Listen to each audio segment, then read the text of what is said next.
Bisnis kamu kan pasti menawarkan sesuatu yang menarik ya, sesuatu yang bisa memberikan benefit buat customer yang bagus. Tapi apa yang kita anggap bagus itu, value propositions yang kita tawarkan, bisa jadi nggak ketangkap esensinya sama customer kita kalau lost in translation di perjalanan. Dan ini bahaya banget buat bisnis. Karena konsepnya bisa jadi udah bagus banget, tapi apparently customer nggak mau beli atau nggak tertarik karena mereka nggak nangkep esensi bisnisnya tuh yang udah didesain bagus banget itu, mereka nggak nangkep. Which is ini namanya adalah value delivery. Waduh, apaan nih ya? Langsung aja, yuk kita bahas.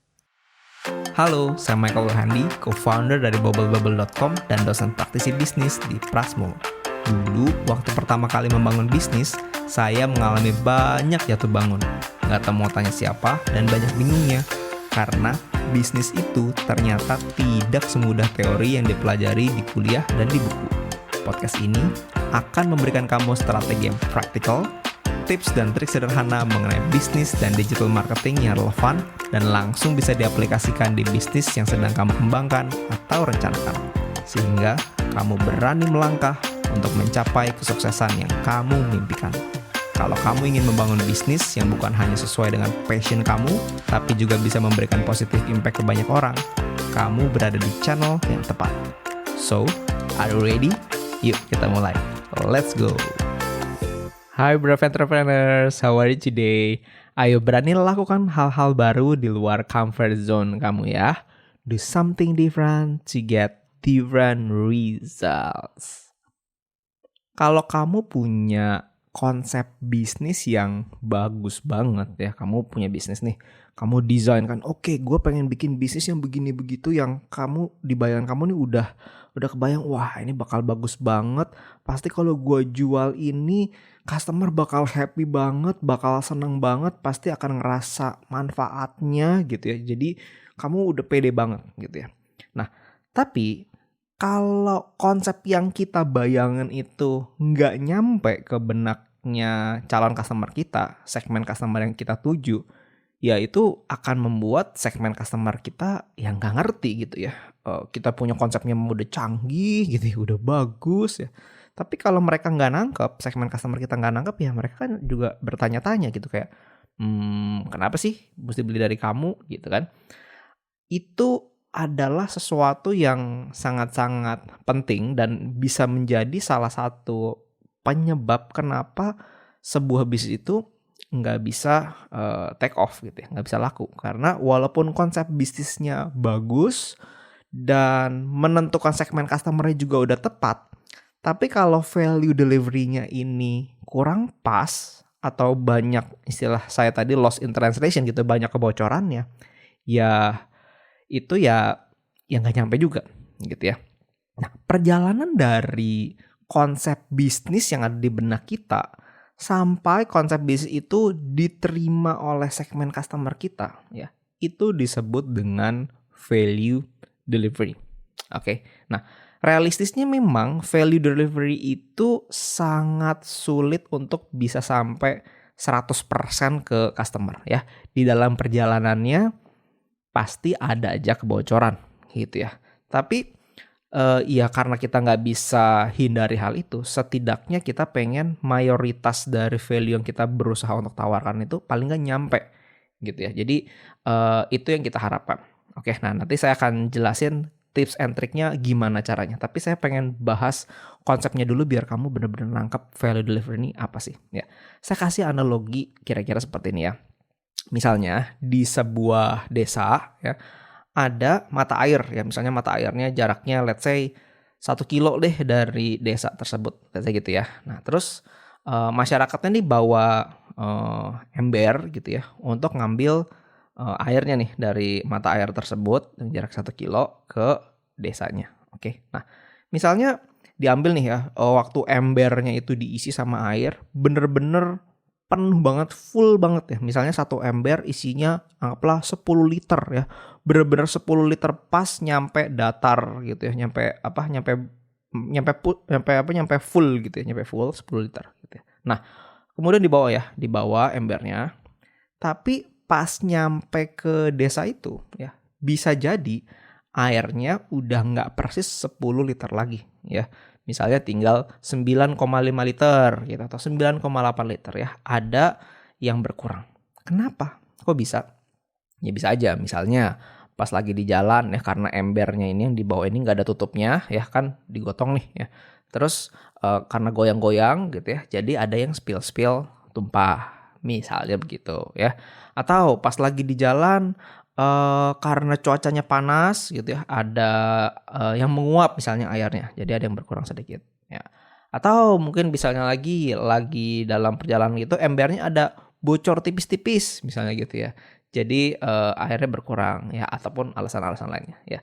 Jadi bawanya mah bener 10 liter nih gitu ya, tapi nyampe ke desanya itu ya sudah berkurang gitu ya. Jadi ada kebocoran di dalam perjalanan. Nah, itulah value delivery kan. Jadi kita punya rencananya mah mau bawanya full nih, tapi pas nyampainya itu bisa berkurang gitu ya. Nah, kalau berkurangnya cuma sedikit masih oke. Nah, masalahnya kan repotnya kalau misalnya embernya bocor gede.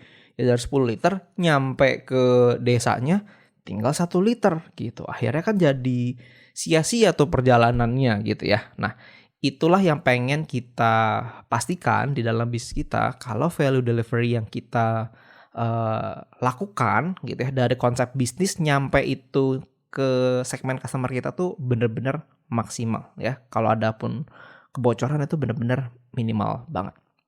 Saya kasih contoh lain lagi nih ya. Kamu bayangin gini, kalau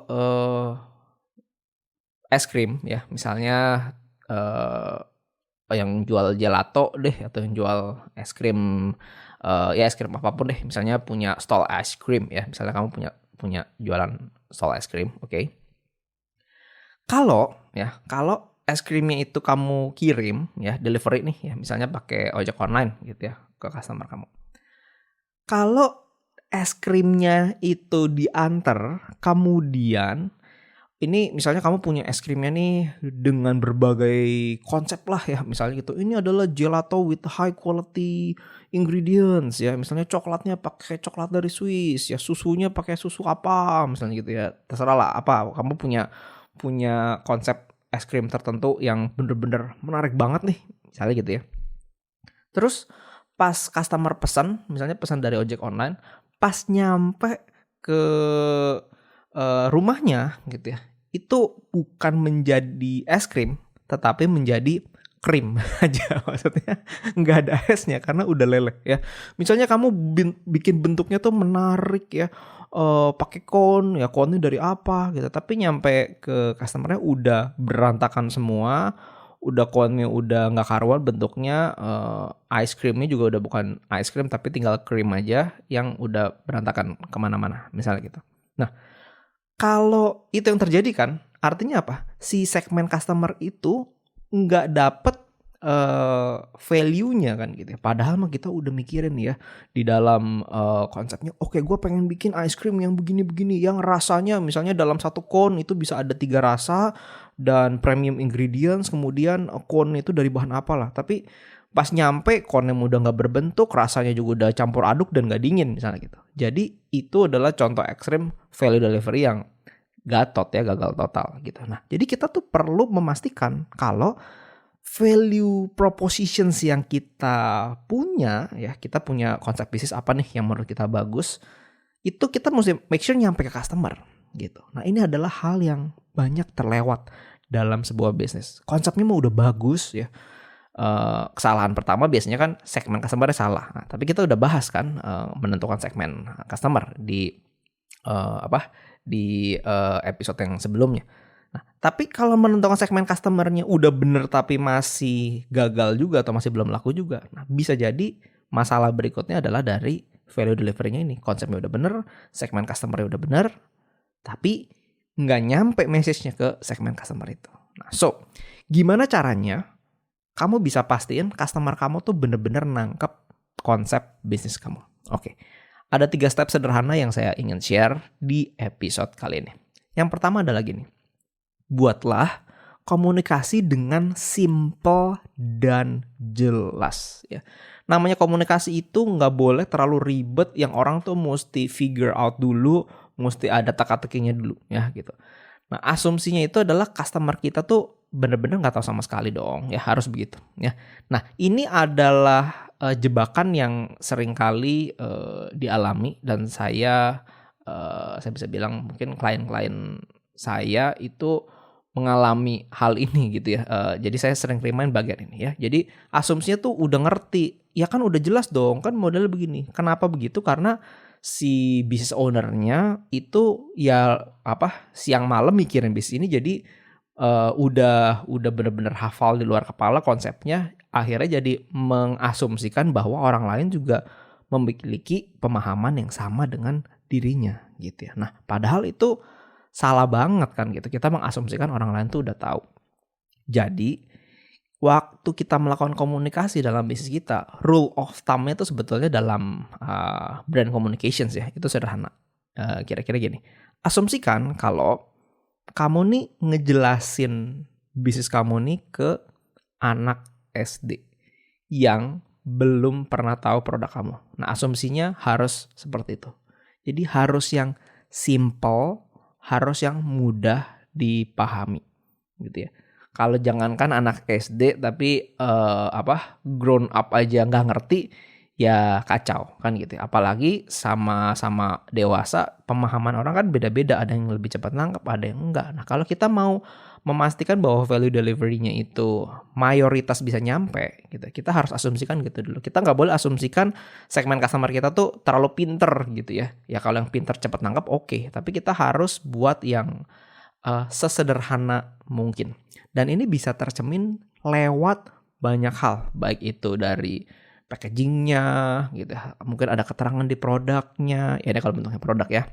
Dari mungkin tagline-nya, dari cara komunikasinya, mungkin even dalam kalau misalnya kamu punya toko fisik, dalam desainnya gitu. Jadi itu semua harus tercermin dan diulang-ulang di berbagai media gitu ya. Jadi itu sesuatu yang harus konsisten dilakukan sampai kita bosen deh. Tapi orang lain belum tentu bosen karena ya orang lain kan nggak nongkrongin tiap hari gitu ya. Mungkin ke tempat kita atau berhubungan sama bisnis kita itu occasionally kan gitu. Jadi itu yang kita harus pegang ya dalam melakukan komunikasi gitu. Saya kasih contoh misalnya ya, kamu jualan mie ayam ya. Saya suka deh kasih contoh jualan makanan karena kita gampang relate ya.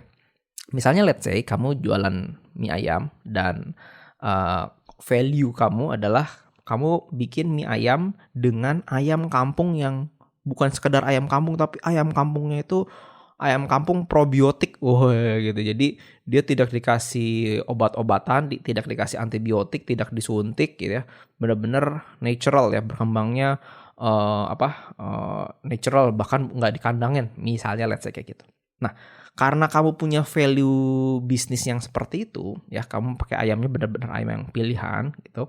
Makanya harganya jadi lebih premium, gitu ya. Dan benefitnya adalah si segmen customer itu misalnya jadi lebih sehat tentunya karena makan ayam yang bebas hormon ya, bukan ayam yang makanannya antibiotik sehingga dagingnya juga kualitasnya kurang bagus misalnya gitu ya. Nah, kalau orang atau segmen customer kita itu nangkep ya value bisnis kita gitu ya, tentu mereka akan maklum kalau harga satu mangkok mie ayam yang kamu jual itu harganya 50.000 bukan 20.000.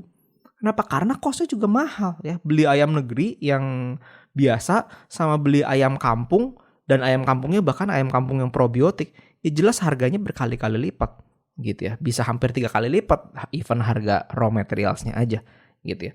Jadi itu kalau orang nangkep itu kan bisa terjustifikasi gitu. Nah, dalam hal ini tandanya kamu perlu komunikasikan yang sesederhana mungkin. Gimana caranya biar orang tahu gitu ya. Apakah dari packagingnya gitu, kasih tahu nih ayam kampung probiotik ya, manfaatnya apa gitu, bebas hormon apa. Pokoknya hal-hal itu misalnya kamu kamu di finalize nih bahasa komunikasinya apa. Nah, itu harus tercermin di berbagai platform, di berbagai tempat baik tempat toko kamu, baik dalam packagingnya, dalam komunikasi, semua itu harus kelihatan gitu ya. Nah, jadi itu yang pertama. Dan dengan cara yang simple, jelas. Kalau ada tagline juga tagline-nya yang simple aja, beberapa kata aja gitu ya. Misalnya misalnya mie ayam apa gitu. Misalnya mie ayam Bu Handi gitu ya. Terus tagline-nya adalah ini contoh ya. Ini contoh misalnya ayam kampung probiotik, misalnya dengan ayam kampung bebas hormon, misalnya contoh gitu ya. Ya udah, jadi yang mau dijual itunya gitu, ayam kampung bebas hormon atau ayam kampung probiotik. Nah, misalnya let's say kayak gitu ya, dengan ayam kampung probiotik deh gitu. Nah, itu semua di area dimanapun tertulisnya gitu, ayam kampung probiotik, karena itu yang kamu jual, misalnya gitu. Itu kelebihan yang kamu jual dibandingkan atau diferensiasi dibandingkan dengan brand-brand yang lain, tukang bakmi yang lain, misalnya gitu ya. Jadi yang simpel aja dan harus jelas, diulang-ulang di berbagai platform. Oke, itu nomor 1. Nomor 2, cek pemahaman dari segmen customer kamu gitu. Caranya adalah dengan survei gitu. Nah, kamu bisa tanya sama customer kamu yang udah beli produk kamu ya. Jadi once in a while kamu bisa lakukan ini, kamu tanya, "Kenapa sih Anda beli?" gitu ya. Alasannya apa ya? Karena apa? Karena rasanya atau karena apa gitu ya. Harapannya tentu ya kalau memang yang kamu jual itu adalah ya karena saya punya ayamnya ini pakai ayam kampung yang probiotik gitu, yang lebih sehat gitu. Jadi kalau kamu pengen cari yang sehat, yang aman buat Anda dan keluarga gitu ya, termasuk sampai anak kecil pun makan boleh karena nggak pakai MSG, ayam juga ayam kampung gitu ya. Jadi sampai anak kecil pun aman buat makan gitu ya. Nah, itu kan kita harapkan. Nah, tapi yang kita asumsikan ini benar nggak mereka tangkap gitu ya. Misalnya let's say dari konsep yang kita udah jual itu si ayam kampung, mie ayam dengan ayam kampung probiotik itu ya. Terus kamu tanya, misalnya, "Om, kenapa Om makan di sini?" gitu ya. Terus si omnya itu bilang, "Ya soalnya dekat sama rumah," gitu. Dekat sama rumah gitu ya. Ya udahlah, saya cari pengen mie ayam, udah saya cari yang dekat aja. Misalnya let's say begitu. Ya kita bersyukur kalau ada yang mau beli kan gitu ya. Tapi maybe they miss the point gitu ya. Atau misalnya dia beli karena alasan-alasan yang lain, dan misalnya mereka juga let's say a little bit complain kayak, "Aduh, kok jualan mahal amat sih," gitu ya. "Kalau nggak karena kepepet gue nggak beli di sini deh," gitu. Tapi ya saya lagi, misalnya anak saya lagi pengen atau teman saya atau pacar saya lagi pengen makan mie ayam, jadi mau nggak mau saya makan di sini, misalnya gitu. Tapi kemahalan deh, jangan jual mie ayam overpriced dong, ya. Misalnya begitu. Nah, if that's the case, tandanya kan mereka miss the point kan dari value yang kita berusaha deliver. Dan tanya mereka belum nangkep. Kalau mereka belum nangkep, siapa yang salah? Apakah yang salah segmen customer kita yang terlalu bodoh? Tentu tidak. Ya, customer tidak pernah salah. Kalau mereka nggak nangkep, yang salah adalah kita, kan begitu. Ya dong, ya. Yang salah adalah kita. Artinya kita belum bisa mendeliver value propositions kita ya nyampe ke benaknya customer. Nah, tandanya kita perlu lakukan step berikutnya. Step berikutnya adalah yang ketiga adalah diiterasi lagi komunikasinya dan diulang lagi. Buat komunikasi dengan simpel dan jelas. Jadi sederhana aja. Nomor 1, buat komunikasi dengan simpel dan jelas. Terus tanya sama segmen customer kamu. Habis tanya, buat perbaikan, and then diulang lagi gitu. Nah, misalnya ternyata kurang jelas, wah tandanya mungkin pelangnya kurang gede ya, misalnya, atau kurang banyak, atau mungkin orang nggak nangkep kata-katanya terlalu bertele-tele ya, atau terlalu panjang, atau orang intinya belum nangkep. Nah, coba diiterasi lagi ya. Ada tambahan apa di komunikasi kamu ya, baik itu di tokonya, misalnya kalau kamu bentuknya toko fisik ya, coba kamu perbaiki lagi, atau mungkin di packagingnya belum ada, temboknya kurang gede tulisannya gitu ya, atau sosial medianya kurang jelas gitu ya, atau mungkin butuh influencers yang benar-benar nge-review ya, apapun caranya lah ya. Tapi ya udah diiterasi dan diulangin lagi. Nah, ini adalah cara yang kita lakukan secara continuous untuk kita make sure ya agar customer kita atau segmen customer kita tuh benar-benar nangkep konsep bisnis kita gitu. Jadi ini sesuatu yang honestly banyak bisnis itu atau business owners itu terlewatkan. Nah, kamu kan udah belajar nih ya. Jadi coba kamu cek ya. Sejauh ini nih kalau kamu bisnisnya sudah running ya, itu segmen customer kamu tuh udah nangkep belum? Nah, kalau belum nangkep, coba kamu lakukan 3 step ini. Buat komunikasinya nih lebih simple, lebih jelas, dan kamu tanya sama segmen customer kamu ini. Nah, feedbacknya apa? Kamu perbaiki. Ya, coba kamu lakukan, dan saya percaya kalau kamu lakukan ini ya, kamu praktekkan nih, pasti bisnis kamu akan punya segmen customer yang jauh-jauh lebih loyal lagi daripada saat ini. Oke, jadi konsistensi untuk mengulang-ulang value itu sangat penting, oke? Karena customer bisa come and go, dan ya selalu akan ada customer baru kan gitu. Jadi kita nggak bisa asumsikan gue udah pernah kasih tahu kok gitu dulu gitu ya. Terus asumsinya kayak customer selalu ngerti, nggak bisa gitu. Jadi komunikasi ini value kita tuh apa? Coba diulang-ulang terus dengan bahasa yang paling sederhana, yang bahkan anak SD pun bisa memahami ya, dengan cara yang paling simple, paling jelas, diulang-ulang di berbagai platform semuanya, dan bahkan once in a while bukan once in a while, bahkan secara konsisten diulang terus aja gitu.